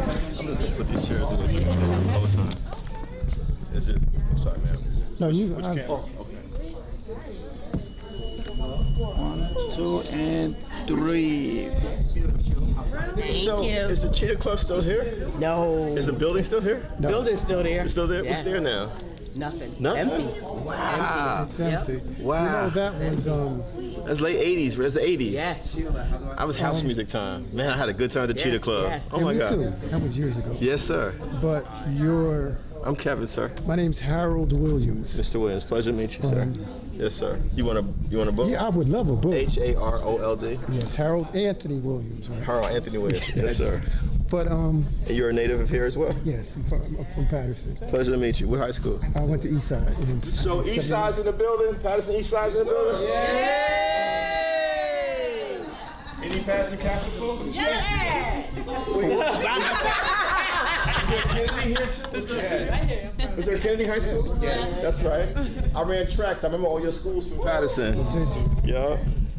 For whatever reason, I ended up here this afternoon. I was on my way here from New York. They had like a Juneteenth thing at City Hall. And, I was here. I was just going to do that. Yeah. And I Glad you said, came. I'm glad that I came too. Wow. You know, I'm going to be honest with you. You know why I came? Yes, sir. Because I asked this brother. I said, Bilal, who is this brother right here? Wow. And he said that this is the brother that you go sit and listen to. Oh, wow. You know, All I'm praise be serious. to God. Thank you, sir. So, Wow. Thank you, sir. Thank you, Miss Renee. Appreciate you. Okay. I love All the right, exchange so I'll numbers with connect you. you. Yep, okay. Thank you so much. Yep. Thank you for the space. Yep, yeah, no Thank you. problem. Thank you. Thank you. Who's next? Oh, the poets. The poets. Real quick. Sorry, guys. Jaquir got to go to work. God bless you. Thank you God so much. bless you. Thank you. Can somebody help me with Okay, hold on. We gotta put the book in the middle. I mean, Yes, right. yes, and you got to get in the middle. Yep. I appreciate y'all. Lean on this side. Yep. Please keep doing what y'all doing. you. Seriously, y'all are amazing, amazing, amazing, amazing. I was so fired up. Listen, serious. glad that worked out? I know. I'm glad it worked out. So right. All right. And nothing else. Education. Yes, sir. All right. Read. Yeah. Thank you. Okay. Oh. Everybody finds out Corey a profession. Oh, y'all somebody. Here you go. That's a beautiful picture. Yeah. Somebody put this out on the website. And I'm gonna sign books for all y'all. I got Brother Rashad. Can I give y'all each a book? Is it F-E-L-I? F-E-L-I-C-I. Yes, ma'am. Thank you so much. Thank you, Brother Power. What did it take you to write that poem? That's an epic poem. Thank you. Thank you. Thank you. It was inspired by one of Queen's poems. Good for you. It says to a great poet. Thank you so much. God bless you, my brother. Thank you Thank for you. all And you are do. you from Patterson originally? I am. Rosa Parks. There's a lot of talent in this city. Thank a lot of you. talent in this city. God bless you. Thank you so much. I'll see y'all in October, God willing. Absolutely. Yeah. Spell your first name for me, brother. Jaquir, J-A-Q-U-A-I-R. Okay, let me get that right. Oh, there's no more. Can you pass me that one book right there for the brother? Thank you, sister. Appreciate you. 1 second, brother. Man, appreciate you as well. Thank you, man. Yeah, You got a great voice as well. Oh, thank you. No, I mean, yeah, coming from, you know what I mean, yeah, I've been watching you since, like, the Beef series, Unsung, everything. That's why I'm like, wow. Thank you, brother. J-A-Q-U. Yes, sir. A-I-R. A-I-R. It's a great name. Well, thank my mom. Sister, a great poet as well. Are you on? I'll see you on Instagram, right? Yeah, it's Poet Kevin Powell on Instagram. Gotcha. I got hacked a month ago, so I had to start all over again. Oh no! Yeah, it was crazy, man. They like took everything. Hackers, man, I swear. Yeah, man. Brother, stay in touch. Thank you. And you have ebooks out. I sure Send me a do. private message so I can order got them. you. I'll order them. Is they on like Amazon or something? Everywhere except Amazon. Okay, I like that. I like that. But and the streaming of your music too with poetry. Yes, yeah. Send me a link. I'll send you a link. Yeah. The nature. That's a great name. That's your name by birth? Yes. That's a lot more exciting than Kevin. I love that name. Where are you from? Pleasure, pleasure. And what do you do? Thank you. Thank you. I love libraries. Man, sign this for you. Just give me 1 second to get the spelling right. That little show? Yes. Thank you. Thank you. Absolutely. Were you in school back then or? Okay. Did you go to college in Jersey or? No. That's all right. That's all right. But you are a reader, clearly. Yes. Thank you. And how do you spell your name? S-E-N-A-T-R-A. So it's like Frank Sinatra with the E. Is that who you named after? I don't know. My grandma. Wow. It's almost like Sinatra. I love it. Very nice to meet you, and thank you for coming. here. I hope Thank it made you. some sense today. Yeah. Are we taking a picture? Yes, ma'am. Thank you so much.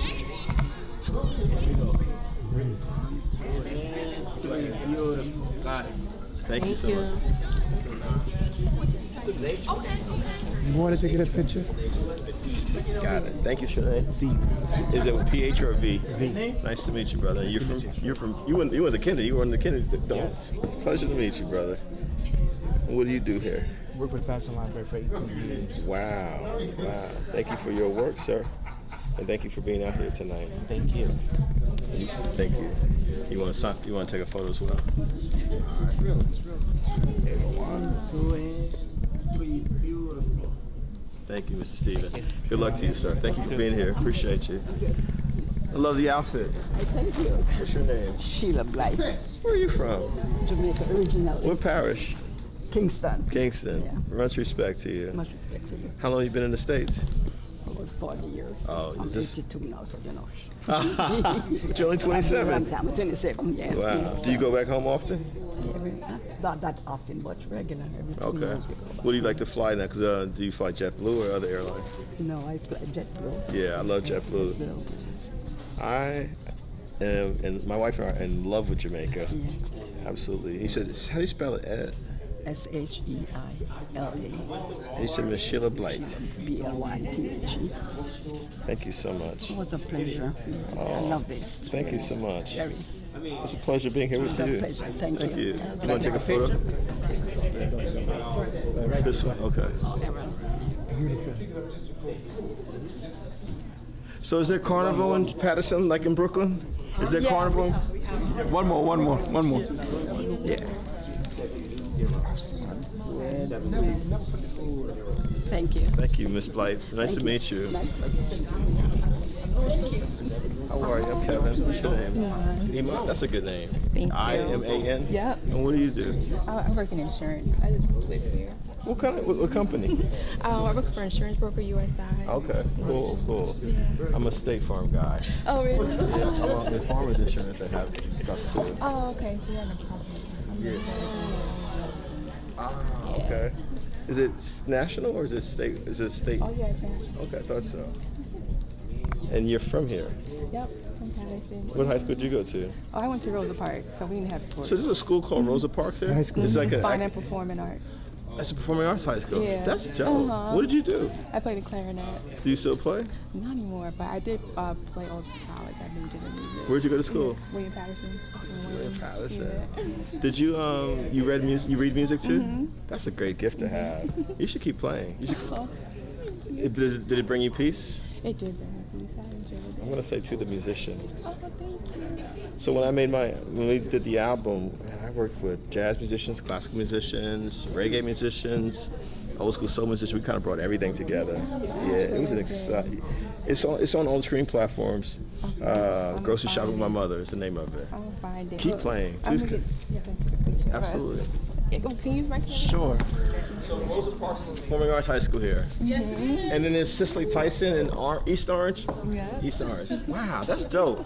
When I was in school, we didn't have that. I'm like, this is beautiful. 1, 2, and one more. I didn't know I was an artist until way after high school. I was like, oh, that's what I am. Yeah. 1, 2, and 3. Thank you. Thank you, Kevin. Thank you so much. Play that clarinet. Are you a jazz fan? Classical fan? Classical mostly. So you listen to WQXR? Yes, I do. I love QXR. It's a pleasure. What's your name? Dolores. Beautiful. My brother. Very nice to meet you all. Pleasure mine. How long have you been in Patterson? 44 years. Wow, this is home. Yes. So 1980. Yes. 80. Yeah, Wow. 80. Yes. 80. Wow. And you're with the library. No, you're I'm the on the vice board. president of the board. Thank you for having me. Appreciate you. Thank you for your Pleasure's question. mine. And you're right about messaging. Oh my God. Yes. Thank you for saying that. Wow. Should I sign it to both of you? Yeah, sure. Thank you. Sorry. So today's June 18th, 2024. Spell your name for me. D-E-L-O-R-E-S. L-O-R-E-S. Is it E-R-R? O-L. Yes, sir. That's in Errol Flynn. Are you both from Antigua? Like Errol Flynn? Yeah. Yes. We're both from Antigua Bay. Wow. You know, it's my wife's from California, so she had never been to the West Indies, being on the West Coast. And so when we got together, she's just like, I have to be around my people. Yeah. And that's like the West Indies is where you go. Yeah. That's where you have to go. And she just fallen in love. So we drive. I'm the designated driver because she doesn't want to drive. So Love myself. yeah, I love driving Jamaica. I love it. And I just, it's just, you know, yeah, I ain't got to tell y'all the history. Yeah. The history. And I meant what I said. It's like I didn't know anything, and it's like college. You know, I learned so much. I was just like I got to learn the whole diaspora. It's important, you know. And then living in Brooklyn. I mean, Brooklyn is the West Indies. Yeah, it's a university by itself. Exactly. You know, Exactly. You get everything. Yeah. But then when I went to the UK for the first time, I was like, I'm meeting folks. I was like, you're from Jamaica, you're from Nigeria, you're from Barbados, you're from. I was like, we are everywhere. We are everywhere. Diaspora spread all around. Yes. Do y'all want to take a picture? Yes, sure. You should be in the middle. You're the queen. Very nice to meet you all.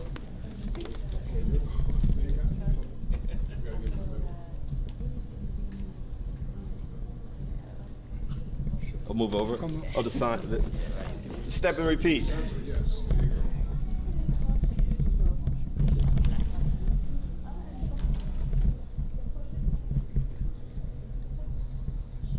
Thank you. One more. Yes. No problem.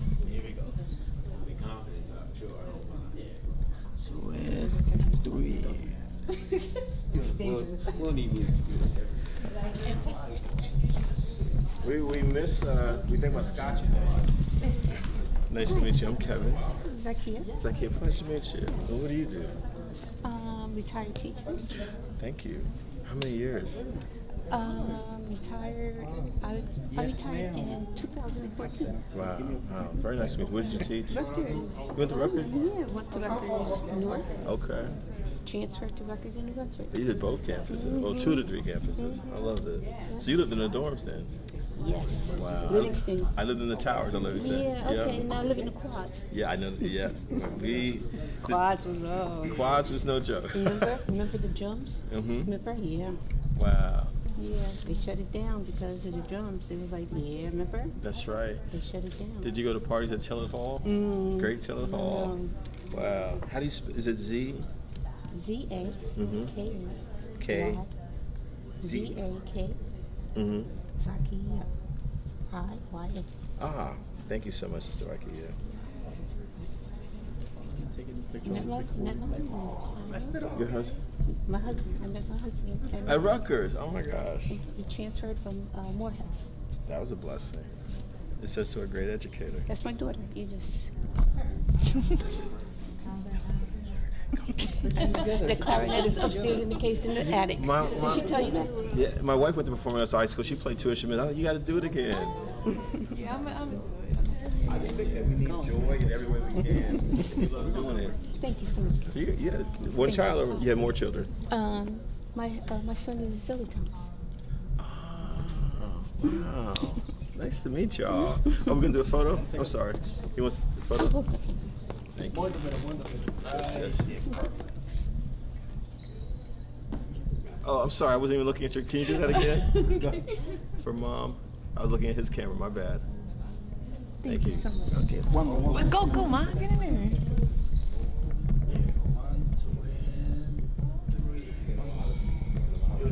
Thank you. My wife's mother taught science for 40 years. What did you teach? I taught in elementary school. Wow. Everything. Okay. K to 8. Everything. Remember that back then it was You had to like do everything. Yeah, it wasn't departmental like that. That means you're a Renaissance woman. Oh, thank I you. love it. Kevin, please. I know you are Kevin. I knew you as a baby. Wait a minute. On TV. You don't know me. Okay, I'm thinking, wait, do we know each other in Jersey? Where are you from? Patterson. P-Town. Well, I saw you since you were a child on that show. That little TV show? It wasn't little. Little thing. Me and my little family you sit around and watch it. All my kids, my Wow. husband, my mother. What's your name? Kim. It's very nice to meet you. Nice to meet you. Is it K-I or K-Y? K-I-M. Wow. You are the same. That voice is the same. Is it? That same speaking truth to power. I remember you would get in their neck and I'd say, ooh. I would be like, my baby, my baby. Wow. You know, because you were like mine. You were representing me on television. Wow.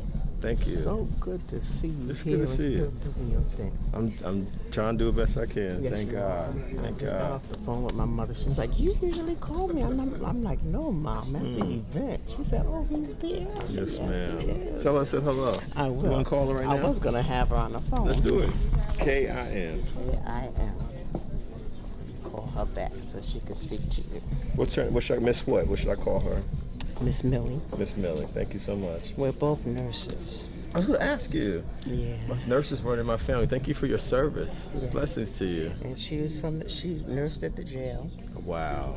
Wow. And she got me to go to the jail and be a nurse. So now she's retired and down south. She's home. She's home. She's down south. What state? North Carolina. Okay. South Carolina, Camden. Oh, she's in Camden. I know That's where my Camden. family's from. Yeah. That's Camden? Yeah. Look at that. You know Millie? You know Millie Green? Millie Belton? No, I mean, my Did you go to father's East family's Side? from there. Yeah. Oh, she Oh, did yeah, too. You know Joe Fulcher? Yeah. That's yeah. my father. Wow. You see? She's like, wait a minute. Yeah, Fulchers have a pharmacy and a liquor store in Patterson. Wow. So a lot of people know. Was it called that name? Poacher's Pharmacy, yeah. Poacher's Pharmacy. Wow. So a lot of people know. Okay. Joey and Millie. They're entrepreneurs. Oh, yeah. I love that. But my mother got me into the nursing thing. Good for her. And you love helping people. I love helping people, and I love the money that it gives me, so I can take care of me and mine. That's right. You honest about it, because we You know? need a little capital. Absolutely. Yeah. So I have 2 girls and a boy. Oh, I'm so glad to meet you. It's an honor to meet you, Miss Kim. Wow. Same face. Wow. Same person, but grown now. A little bit grown. Trying to be grown. Doing my best. That's right. Married. I know, you said your wife. I love her. And wait, and I'm sitting up there like, wife, he's a baby. No, I ain't that young. I remember him as a baby. Can you put it on speakerphone? She didn't answer. It's all right. You gonna be here for a minute? You want to try again? Yeah, I'm gonna try again. You want to do a photo? Yes, please. Okay, you can still. Yes, ma'am. Sorry. Love your locks. How long you been growing them? Oh, about 26 years. Wow. Beautiful. Thank you, Miss Kim. Thank you. Okay. I think this is her trying to call me. Assalamu alaikum, my key. Brother Victor. Assalamu alaikum. Yes, sir. Yeah, hold on. This is her. Miss Mary. Hey, ma'am, this is Kevin Powell. I'm Kim's new friend. How are you? My family's from South Carolina, from Jasper County down by Savannah. Yes, sir. Yeah, she told me. God bless you. I just want to say hello to you. That's what she said. When I had hair. I had hair back then, too. Yes. It's good to hear your voice. Can you say a prayer for me one day, all right? I appreciate you, because it's hard out in these streets. I appreciate you. Yes, She knows ma'am. it from the jail. She knows. I promise her, Miss Millie. God bless you. I just wanted to say hello to you. Thank you, ma'am. Great to hear your voice. Thank you, Miss Kim. Wonderful. God bless you. Thank you. You'll see me in Patterson again, God willing. Good, good. This has been too long. I gotta get back. Assalamu alaikum. Brother, thank you for Brother, coming. thank you. Let me say something. Yes, sir. And it's VICTOR, is that right? Yes. Brother Victor. If I had saw this in B. Dalton Noble's best-selling, it'd have made me pick the book up. I don't know who designed this, but it made me pick the book up. So number one, Muhammad said, Allah said earlier, I wasn't there. He said, first thing he said was read. So if that's the case, and I thank you for coming, man. Well, thank you. This young lady here invited me. It's all right. Middletown. And I'm a percussionist. And I just have Oh, to you're come through. percussionist? Yeah, come on. Wow. I just came through Patterson and I saw Benjamin. I tell you, brother, thank you. Thank you. So very much. Thank and you, tell your brother. mother Yes, sir. that she met a man there that she didn't have, but I love her like. Wow. No, because what Thank she's you. done for you. Yes, sir. You don't know how many people you touched throughout these books, man. Wow, thank you, brother. I'm talking millions of brothers. I know, and I'm sending this piece, not this one. I want you to sign this one, but I'm gonna Yes, sir. tell my brother in Morehouse to pick this book up. Yes, sir. And the first thing I read when I turned the page was education. Yeah, yeah. It's easy reading, man. If you just pick the book up and take your time to read it, it's so. Thank you, just, brother. I don't want to put the book down. I gotta go home, but I don't. It's just. How long did it take you to do the book, brother? This one was a year. Some of them will take a few years. It just depends. This one was a year to put together because this is collected writing, so it was a little bit easier. Some of them will take 5, 6 years. Some will take them 10 years. It just depends. It says Assalamu alaikum to my brother. And this is what you want to do. You. As a little boy. As a little boy. My daughter-in-law, she wanted to be a doctor when she was a little girl, and she graduated Richmond, and she's a doctor. Wow. Brother, I love you. Love you too, brother. I seen you before. I just didn't put the name. It's all right. Cause I ran with Kadir and all of them. We still running. Your face has always been very familiar. Well, when I was at 80, Brother Kareem was there. Yeah. Brother Gary was there. Brother Dave Muhammad, who works at Rasper Rock in Newark, was there. Raz, that's my man. Yeah, Raz, good brother. We brought the minister to our school when I was at Rutgers. We would bring a lot of folks from school to Temple Mosque number 80. I know who you are now. Yes, sir. Yes, your sir. face. Yeah. I knew you on 40 Seconds People, 40,000 people. I wouldn't have known your name, but Yes, that sir. face, is universal. You probably knew God brothers. bless you, brother. You knew New York brothers as well. Yes. Brother Kevin, who passed a couple years ago. Yeah, rest in peace. Yeah, that's my man. Bro. Yeah, we used to do a lot of stuff together. Yeah, in New York. Yeah. Well, thank you, my brother. Continue doing what you're doing. Don't stop. I don't give a damn what they do. Nigga Islam. Yes, sir. Of course. Do anything else, be uncivilized. Thank you, brother. 1, 2, and 3. Stay still. 1, 2, and 3. Beautiful. Be safe in your travels. I Thank love you, you, brother. We'll be seeing each other again. Assalamu alaikum. Hey, I'm Kevin. Hi, I'm Linda Hicks. Nice pleasure to meet you. Pleasure. What do you do? I actually coach the ladies. You're a union. Well, it just so happened I was wearing the shirt today. Okay. But I'm an educator. I just got my principal certification. Oh, you're a principal. Yeah. We're in Patterson? I was in Patterson. 17 years. Now I'm in Newark. What school? I'm at Weequahic, but I'm probably going to West Side. Okay, as the principal. We'll see. Okay. We'll see. It's really nice to meet you. Now, where are you from? I'm from Patterson. I went to Patterson Catholic. You went to Patterson? Yeah, I know Benji really well. He's like my buddy. My dad was the first black alderman of the city of Patterson. Who's your father? William Hicks. Wow. Yeah. Because I studied politics at Rutgers, so I was learning about the issue of black elected officials in the state. It's very nice to meet you. Such a pleasure. Yeah. Wow. Thank you for what you do.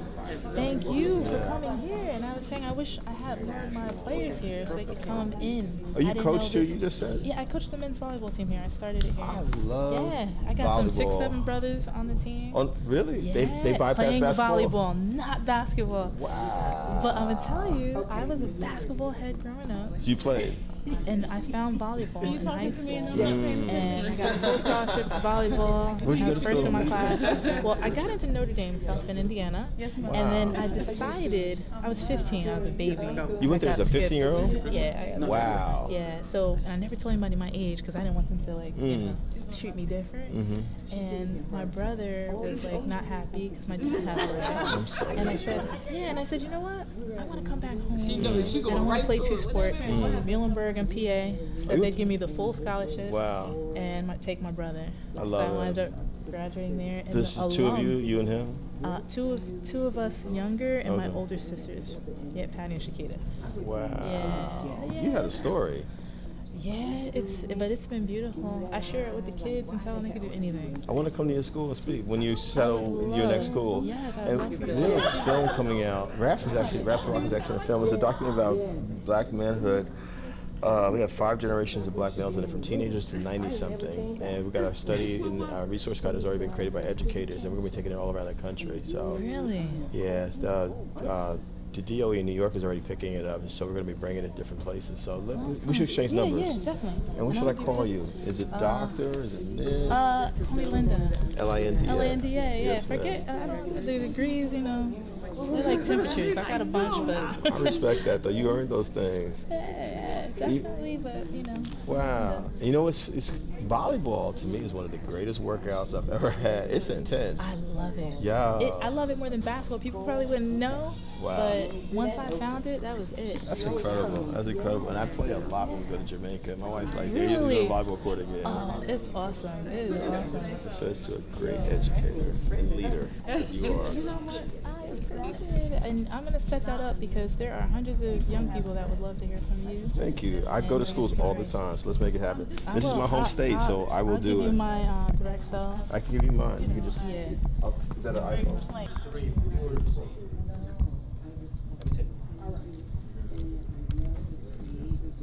2 and 3. Beautiful. Thank you. Thank you, Miss Linda. But are you a doctor? Actually, I'm about to be a doctor. Congratulations. Yeah. Like, my whole family has a doctor, so I figured, you know what, I might as well finish up.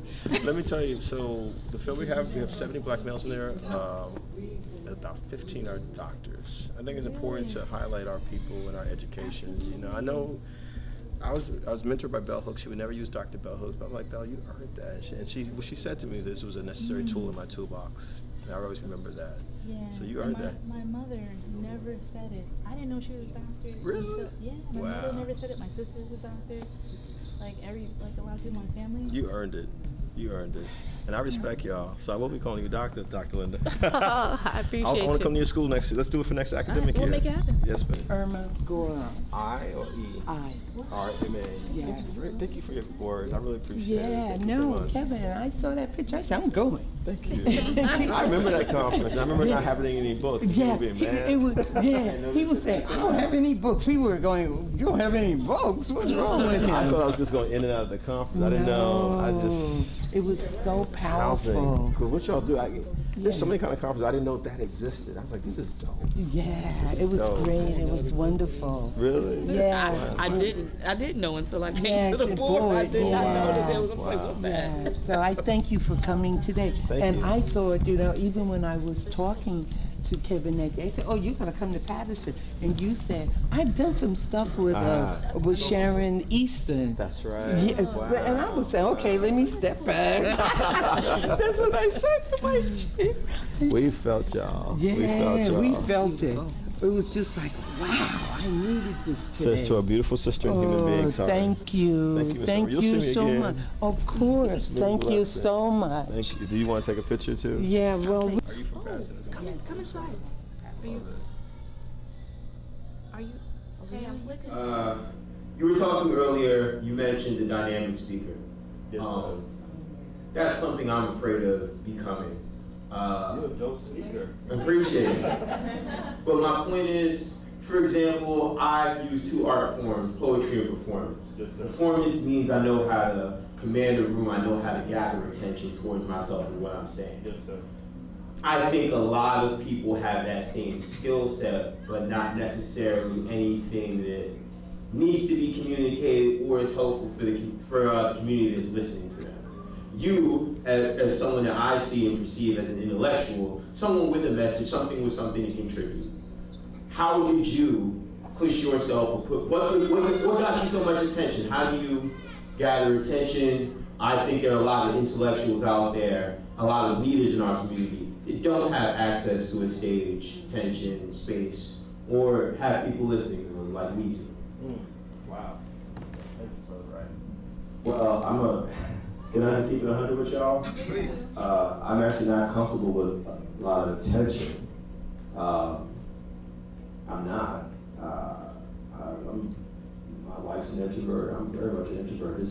I remember when I was a kid, some of y'all who are older might remember Michael Jackson said the only place he felt comfortable was on the stage. Yeah, right.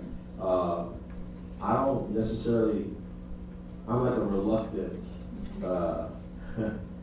voice, out of necessity. Because I feel like, I've experienced certain things at different points in my life when I was a youth, even now as an older person, and I feel like I have something to offer. But I'm also very wary of being someone who's just a media whore. You know what I mean? Who's just out there for attention. Bell Hooks, who I love, one of my mentors, used to say to me all the time, you gotta be careful being addicted to the fame plantation. Right. The fame plantation, the fame plantation. I'm very conscious of that. So man, me and my wife are out of Juneteenth celebrations in Brooklyn, man. We just we in the cut with everybody else. I'm not trying to be on anybody's stage. I'm not trying to say, can I get a shout out? None of that stuff, I think you have to stay grounded. Some of us are called. I mean, again, I'm going to keep giving the poets props. I'm going to give Brother Fleming props. Some people are called in a certain kind of way. You got to follow, am I right, Sean? You got to follow that calling. You know what I mean? And so you do that, but you also have to remember that this ain't about you. We're vessels. We're vessels. I remember when I got to the end of the autobiography of Malcolm X, I didn't know that he had been killed until I got to the end of the book the first time. And I started crying when I put the book down. I'm 18, 19 years old. I'm a kid, basically, but I remember saying to myself, man, his life was given so that I could be here. And so I'm like, that's what I look at it. While I'm here, I hope to live a long life, Brother Wright, but how long or short I got, I just want to be of use to other people. Does that make sense? I agree. You know what I mean? And so, I remember Brother Victor, you probably remember this as well, when Minister Farrakhan spoke at Madison Square Garden in October 1985, I stood up for 3 hours just listening, because it wasn't just him, it was all the brothers and sisters. I had never seen black people like that in person. You know, and it had a profound effect on me because you never know who's looking. You know, and I was studying how they stood, you know, how they dressed, how sharp they were, because I was looking for an alternative to what I had. Does that make sense? And so when we if we can put it in the context spiritually, no matter what your specific spiritual path is, that you're here for a finite amount of time. You know what I mean? What are you gonna do with it? And you know, I got nominated for a Grammy in February. It was a beautiful honor. But I'm like, you know, it's only useful if it'll help me to do my work for the people. All right. Does that make sense? You know what I'm saying? It's only useful if I use it to help people. Because I understand we live in a society that's very materialistic and very status conscious. Like, oh, Kevin, you were on the first season of MTV's The Real World, because I was. Oh, Kevin, you wrote for Bob Nasty and Quincy Jones' Own, and you interviewed Tupac Shakur. Yeah, I did. Oh, Kevin, you ran for Congress twice in New York. Yeah, I did that too. Kevin, you just got nominated for a Grammy. Yeah, I got that too. I'm still Kevin in the Greenville section of Jersey City, who sometimes struggles with depression, sadness. Can I rephrase my question? Yeah. Good friend of mine taught me how to write poetry. Okay. Beautiful, amazing, powerful performer. Yeah. Victim of gun violence, survived, still hits those stages, still shares her word. She wasn't named the Poet Laureate of Jersey City. She wasn't some Grand Slam champion. She wasn't given all of the access that I was given. Right. I think she deserves it. Those voices, those intellectuals, the Mary Rockers on the street corners, the Ivy Wells in like the preschool right now, those kids that are growing up and have that potential to be great, aren't given that attention, aren't on those stages, aren't on those platforms. What do you have to say to those people that deserve to be heard and aren't being heard? Is there something that we should be doing to make sure that happens? Yep. You know? Kevin Powell would not be sitting here. Kevin Powell would not be sitting here if it wasn't for Bell Hooks, Audre Lorde, Greg Tate, Harry Allen, there's some Lisa Kennedy, Lisa Jones, Carol Cooper, Barry Michael Cooper. Some of y'all know some of the names I just said. Some of those names you don't know who they are. They all were dynamic writers or are dynamic writers. My responsibility is to remember I didn't get here by myself. It's us. I think, brother, you said in your book, the community.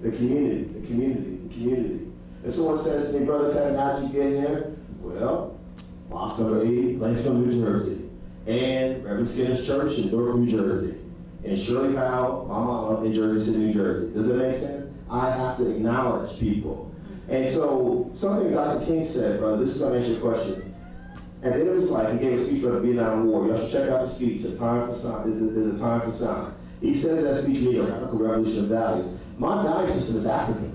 My value system is African. My value system is African. My value system is African. What does that mean? If y'all have not noticed tonight, I've shouted out brothers and sisters in the West Indies. I've shouted out black folks down south. I've shouted out African folks. I've thrown out names of people. Because I'm like, the Eurocentric value system is me.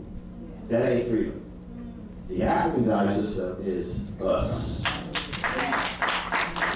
It was one of the first things I did when I got up here. I thank God and the ancestors, and I acknowledge the poets and Brother Fleming. I don't go anywhere without acknowledging the people and the elders. You feel what I'm saying? And so how do you do it? You just do it.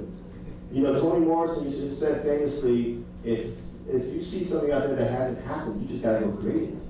You know what I mean? And so you gotta do it, and I gotta do it. You know, I'm gonna remember the poets' names here. You feel what I'm saying? I'm like, man, we need to, in Patterson, October, God, locked in my brain. You feel what I'm saying? We gotta be the amplifiers. If black folks, when we were enslaved, there was no TikTok, no Instagram, no Facebook. Y'all feel me? There was nothing. But if the Maroons did their thing in Jamaica, and the Haitians did their thing in Haiti, and then you have people like, you know, rebelling in Virginia, for example, how do they know about this if there was no internet? You know, and how did black folks escape from slavery because they used their hair sometimes and they would carve into the hair, or the way they braided the hair, maps on how you get from there to here. Y'all feel me for a second? And so they use their voices in different ways. It's in our songs. You know, we sing different, every voice is sing, but we need to go back and really listen to the lyrics of Swing Low, Sweet Chariot. What would they really say? Those are freedom songs. Those are freedom songs. Those are freedom songs. And so I think that, even when, man, when we were at Juneteenth, me and my wife had a party. They party in Brooklyn on Sunday. They played Kendrick Lamar's They Not Like Us 2 or 3 times. Now, on the surface, it's a diss record about Drake. But underneath it, as folks were chanting it, I was like, Kendrick is actually giving us a couple of different messages here. They not like us. They not like us. What's our value system? Yeah. You feel me? So your value system has to be include, let me say their names. Always say their names. Yeah. Always say their names. And I feel like, correct me if I'm wrong, Brother Wright, I went through a lot of survivor's guilt. Like, God, why did I get out the ghetto? And not out of the ghetto, I'm always with the hood. And if you say the names of other people who are poets in Patterson or Jersey City or wherever, they may be like I was when I was 18, 19. I'm like, okay, I got a rocker here. Let me check out these other people they talking about as well. You feel me? Say their names. Say their names. Say their names. Does that make sense, y'all? I love Bob Marley, but we got Peter Tosh, Jimmy Cliff, Jacob Miller. Am I right, y'all? Rita Marley. You know? Say their names so people know. Say their names. Does that answer your question? Yes, sir. Say their names. Say the elder's name. Say the ancestor's name. Say the ancestor's name. Just say it, y'all. Say someone's name. Lordy Powell, that's my grandmother. Say someone's name, y'all. Wow. Say their names.